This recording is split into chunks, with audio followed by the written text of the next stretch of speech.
संग का परिणाम क्या होता है? खाओ पियो हंसो खेलो बैठो, और उसका परिणाम होगा कि आपके हृदय में आने लगेगा मुझे नहीं चाहिए। ये जितने पापाचरण हैं ये सब अनर्थ तुम्हारा नाश कर देंगे। सबसे पहला, वाणी से भयंकर अपराध बन जाते हैं। घोर नरकों की प्राप्ति वाणी के अपराध से होती है। सबसे ज्यादा अपराध वाणी से बनता है। साधक को वाणी पर बहुत संयम रखना चाहिए। पहला साधन बताया अहित। अगर वाणी से ऐसा बोला कि किसी का अहित अमंगल हो, नहीं, असत्य झूठ नहीं बोलना। देखो, यदि प्रेम प्राप्त करना है तो किसी का अहित हो ऐसा नहीं बोलना, और असत्य झूठ नहीं बोलना। क्यों झूठ बोले? हम भगवत मार्ग के पति क्यों झूठ बोले? क्या लाभ मिल जाता है झूठ बोलने से? पर एक स्वभाव बन गया, झूठा ही लेना, झूठा ही देना, झूठा ही भोजन, झूठ चबेना। आओ, कहां से आ रहे हो? प्रसाद नहीं पाया है। जब नहीं पाया है तो स्पष्ट बोल दो, नहीं, पाने की इच्छा नहीं, अभी नहीं पाया। पाया है, क्यों झूठ बोले? हर बात में झूठ नहीं, सत्य बोलना सीखो। यदि भगवत मार्ग में चलना चाहते हो, प्रेम प्राप्त करना चाहते हो, तो हमारे प्रभु सत्य नारायण है, सच्चिदानंद है, सत्य व्रतम, सत्य स्वरूप है वो। इसलिए वाणी से हमारी प्रार्थना है हर साधक से, झूठ बोलने का अभ्यास छोड़िए। जो भी होना होगा, हमसे गलती हुई, हमको दंड दे दो। कितना दंड दोगे? मृत्यु से बढ़कर कोई दंड नहीं। हम मृत्यु को स्वीकार किए हुए भगवत मार्ग के पथिक है। हम झूठ क्यों बोले? झूठ नहीं बोलना, कपट भरे वचन नहीं बोलना, अहित, कटु, कड़ुए शब्द, परुख वचन, निंदायुक्त, किसी की निंदा नहीं, उद्वेग, बोला सामने वाले का हृदय जलने लगा, ऐसे वचन का त्याग करना है। पहला प्रेम प्राप्ति के लिए यह नियम है। वाणी एक अमोल है, जो कोई बोले जान, हे तराजू तौल के तब मुख बाहरान।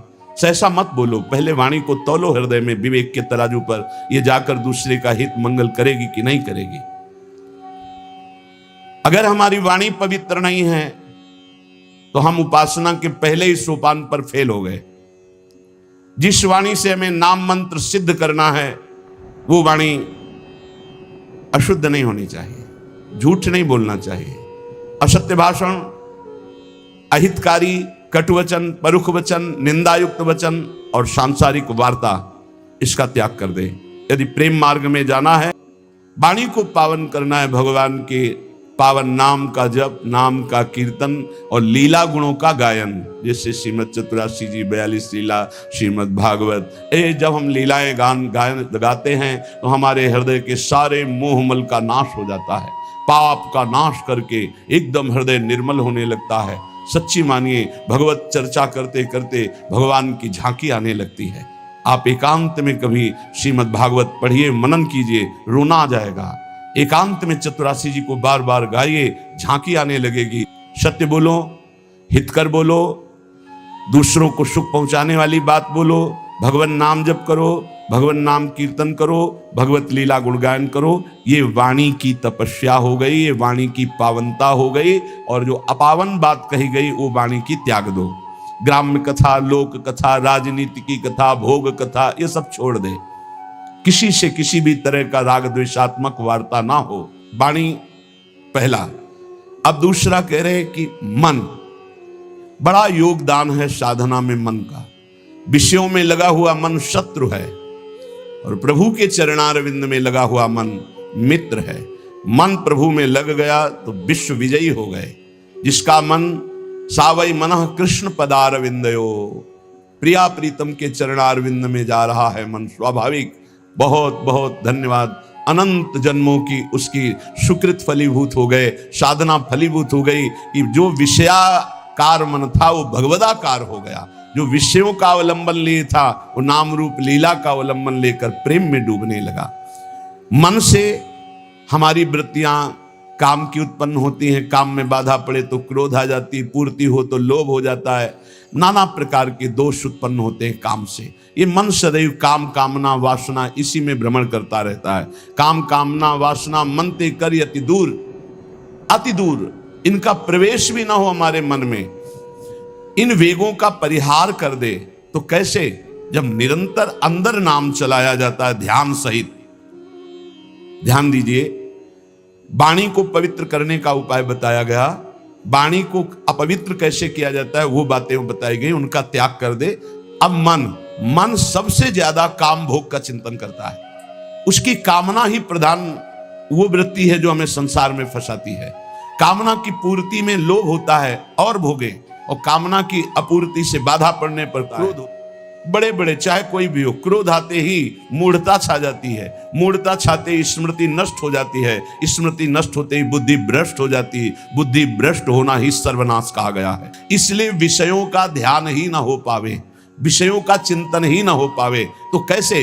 अंदर ध्यान सहित नाम जप करो। यदि रूप का ध्यान हो रहा है तो ठीक है, नहीं तो नाम का ही ध्यान करो। जो नाम जप कर रहे हो उसी का ध्यान करो। राधा बार बार ध्यान करते हुए नाम जप करो। अविकार स्थिति प्राप्त करने के लिए, हृदय रूपी गुफा के अंधकार को दूर करने के लिए नाम का, प्रभु के रूप का, प्रभु की लीलाओं का चिंतन करें। जैसे हम जिह्वा से लीलाओं का गुणगान करते हैं, नाम कीर्तन करते हैं, वाचिक नाम जप करते हैं या उपांश नाम जप करते हैं, तो ये वाणी की पवित्रता हुई, मंगल है। पर हृदय रूपी गुफा में जो काम क्रोध चोर छुपे हुए हैं, इनको हटाने की अभी सामर्थ्य नहीं। इनको हटाने के लिए उतरना पड़ेगा गुफा में, नाम को उतारना पड़ेगा हृदय रूपी गुफा में। या तो ध्यान चल रहा है और या तो नाम ध्यान सहित चल रहा है।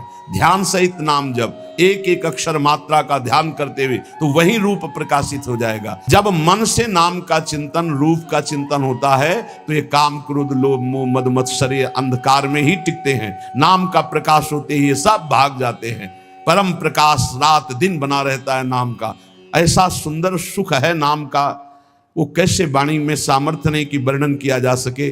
जैसे कई दिनों के प्यासे आदमी को शीतल जल मिले तो कैसे गटकता चला जाता है, ऐसे अनंत जन्मों से जिस सुख की खोज हम अनंत ब्रह्मांडों के भोगों में करते हुए मरते रहे, आज तक नहीं मिला। जब नाम में वो सुख मिला तो गटकत, निरंतर गटकत। जैसे हम रूप के प्यासे नेत्र भटकते रहे, और जब प्यारी जू को देखा तो नेत्रों से रूप का पान हो रहा है। आप कैसे समझोगे जानकी जी की स्थिति को? प्रभु आपका नाम रात दिन पहरा दे रहा है, नहीं तो कब प्राण निकल गए होते। और आपका ध्यान कपाट की तरह दरवाजा बंद किए हुए, हृदय में राम रूप का ध्यान है, जिह्वा पे नाम आठों पहर चल रहा है, इसीलिए जानकी जी को प्राण नहीं गए, नहीं तो कब छूट गए होते। नाम पहारू दिवस निज ध्यान तुम्हार कपाट, लोचन निज पद जंतित जाहि प्राण के बाद। यहाँ सजनी जू लाल जू के लिए करे, जपत हरि विवस तव नाम प्रतिपद विमल, मनस तव ध्यान ते निमिष नहीं टरिवो। प्यारी जो बचन आधीन सो हितो कत करिवो। जो आपकी केवल आज्ञा हो उसका पालन करने पे तत्पर है, उनके साथ आपको मान उचित नहीं। जब तक नाम हृदय में ध्यान नहीं किया जाता, रूप का ध्यान नहीं होता, तो बाहरी नाम जपते हुए भी हृदय में विकार आते रहते हैं, विकारों का खेल होता रहता है। इसीलिए प्रेम का प्रकाश नहीं होता। तो प्रेम प्रकाशित करने के लिए वाणी पावन और मन पावन। अब प्राण पवित्र करो। प्राण कैसे? प्राण आहार से अशुद्ध और शुद्ध हो जाते हैं। तो आहार, हिंसा में अशुद्ध भोजन का, भगवत मार्ग में चलने वाले को तमोगुणी आहार का त्याग कर देना चाहिए। ये सब अभक्ष्य पदार्थ तो दूर ही हैं। प्याज लहसुन में कोई हिंसात्मक दोष नहीं, पर घोर तमोगुण प्रकट करता है, इसलिए इसका त्याग किया गया है। जहां आलू प्रकट होती है, जहां कंद शकरकंद प्रकट होती है, जैसे मूली गाजर प्रकट होती है, ठीक वैसी उसी खेती में, उसी जगह में ये प्याज लहसुन प्रकट होता है। इसकी प्रकट होने की प्रक्रिया कोई अपवित्र नहीं है, ये खेतों में प्रकट होता है।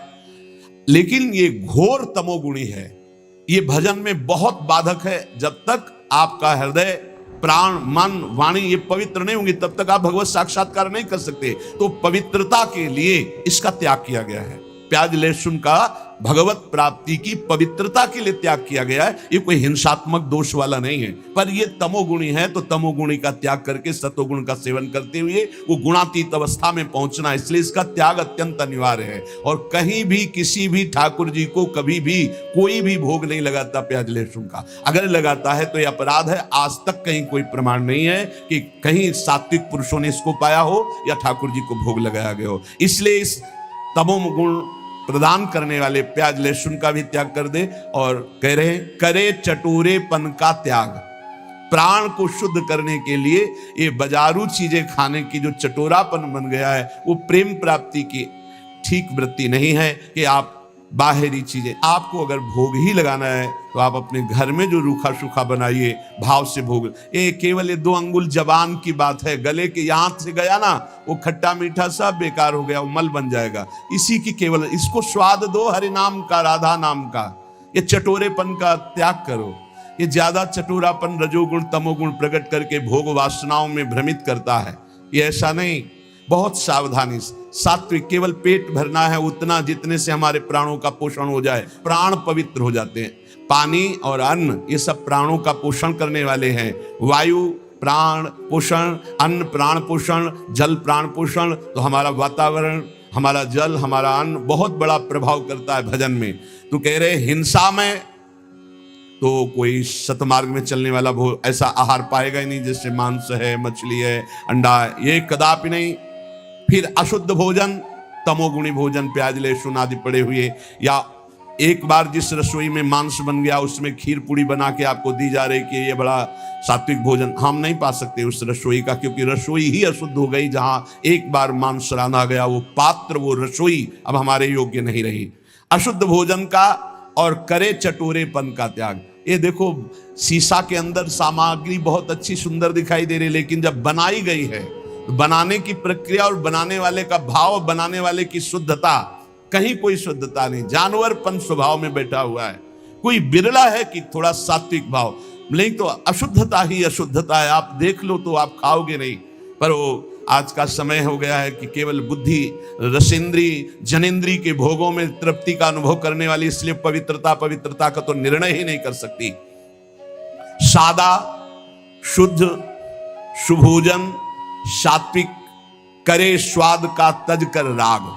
सादा भोजन हो, सात्विक हो, और वो प्रभु को अर्पित किया हुआ प्रसाद हो, और अल्पाहार हो, अधिक भोजन नहीं। क्यों डालोगे व्यर्थ में पेट में? क्यों व्यर्थ में डालोगे? तुमको कोई कुश्ती लड़ना है क्या जाके? अरे तुम्हें काम क्रोध आदि को पछाड़ना है तो उनके लिए अल्पाहार। इतना अल्प ना हो कि भोजन का चिंतन हो, इतना ज्यादा ना हो कि पेट में वजन नजर आवे। सात्विक, कम स्वाद वाला और भगवत प्रसाद अर्पित किया हुआ भोजन, इससे आपका प्रेम मार्ग पुष्ट होगा, प्राण पवित्र होंगे। अब तन, पहले वचन, फिर मन, फिर प्राण, और अब तन। तन की पवित्रता अत्यंत अनिवार्य है।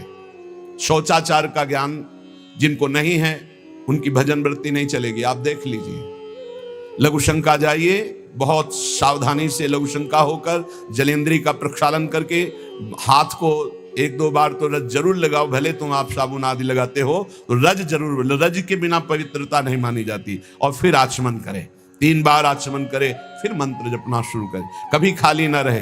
तो जब लघु शंका जाए तब जल का प्रयोग जरूर करे। शौच जाए तो उतने ही वस्त्र पहन कर जाए जितने प्रक्षालन धो सको, और पवित्र वस्त्र धारण करो।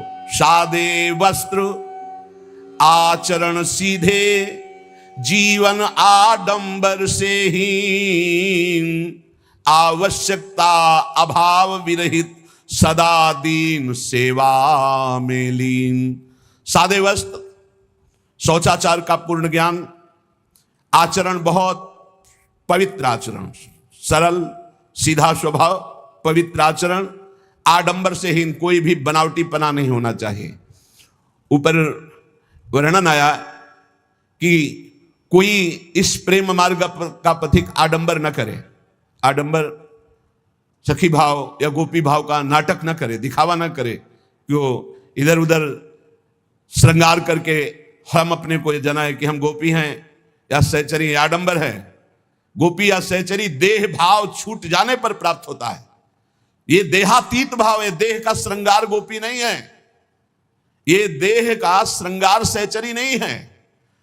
बनिता पुरुष भाव मिट जाए, सेवे ललितादिक के भाई, देह शुद्धि का विस्मरण हो। बता रहे हैं ना, पूर्व की स्मृति ना भविष्य का कोई, बीते हुए ना भूत की स्मृति ना भविष्य की स्मृति, वर्तमान में भी मैं स्मरण कर रहा हूं, ऐसी स्मृति नहीं, केवल अखंड स्मृति। ये बाहरी आडंबर नहीं होना चाहिए, मना किया है ऊपर। ये जीव अपने वास्तविक लक्ष्य से भ्रष्ट हो जाता है जब बाहरी आडंबर करके दूसरों को रिझाने की चेष्टा करने लगता है। इष्ट को रिझाने के लिए देह भाव विस्मृत होना है, देह को सजाना नहीं है। सादा शुद्ध सुभोजन सात्विक, करे स्वाद का तज कर राग। बहुत सात्विक भोजन, वैसे ही सात्विक वस्त्र। आडंबर से हीन चरित्रवान उपासक, आवश्यकता अभाव विरहित। जैसे मुझे प्रभु रख रहे, मैं राजी हूं, मुझे कोई आवश्यकता नहीं, न परिस्थिति बदलने की, न स्थिति बदलने की। जैसे मुझे प्रभु रख रहे हैं, जोई जोई प्यारो करे सोई मोई भाव। मुझे संतोष है जैसे रख रहे हैं, बहुत अच्छा है। हमें किसी से कोई मांग नहीं, हमें कोई चाह नहीं, हमें कोई परिवर्धन की चाह नहीं, ये परिवर्तित हो जाए, ये बढ़ जाए, नहीं। और रात दिन तन को सेवा में ली। सेवा से बहुत जल्दी पवित्र होता है शरीर। माता पिता की सेवा, बूढ़ों की सेवा, रोगी की सेवा, पशु पक्षियों की सेवा, किसी की सेवा, भगवान की सेवा, संत सेवा, गौ सेवा, किसी की भी भगवत भाव से सेवा की जाए तो शरीर बहुत जल्दी पवित्र होता है। शौचाचार का ज्ञान, पवित्र वस्त्र, आडंबरहीन दिखावाहीन जीवन, कोई आवश्यकता नहीं, जैसे प्रभु रख रहे हैं उसी में राजी, और दीन भाव से सेवा। विषयी संसारी लोगों का संग छोड़ सेवे सत्संग। जिनके साथ बैठने से, जिनके व्यवहार से हमारे अंदर निष्कामता आवे, नहीं चाहिए मुझे भोग, नहीं चाहिए मुझे संसार का सुख। परिणाम देखा जाता है, परिणाम। भगवत प्रेमी महात्मा संग का परिणाम क्या होता है? खाओ पियो हंसो खेलो बैठो, पर उसका परिणाम होगा कि आपके हृदय में आने लगेगा, मुझे नहीं चाहिए भोग, मुझे नहीं चाहिए संसार का सुख, मुझे प्रभु चाहिए। मैं सत्य से चलना चाहता हूं, मैं धर्म से चलना चाहता हूं, मैं जितेंद्रियता से चलना, ये आने लगेगा। ये संग का प्रभाव। और बहुत मीठी मीठी बनावटी बातें, बाहर दिखावा, आडंबर, तो संग से आपके अंदर भोग वासना बढ़ेगी, संग से आपके अंदर संसार प्रीता बढ़ेगी, संग से आपके अंदर वस्तु व्यक्ति स्थान का राग जागृत हो जाएगा। इसलिए कह रहे हैं विषयी संसारी लोगों का संग छोड़ सेवे सत्संग। व्यर्थ अनर्थ कार्य सब इंद्री मन के तज कर रहे असंग। साधु संग करे, विषयी कुसंग का त्याग कर दे, और व्यर्थ कार्य कभी न करे।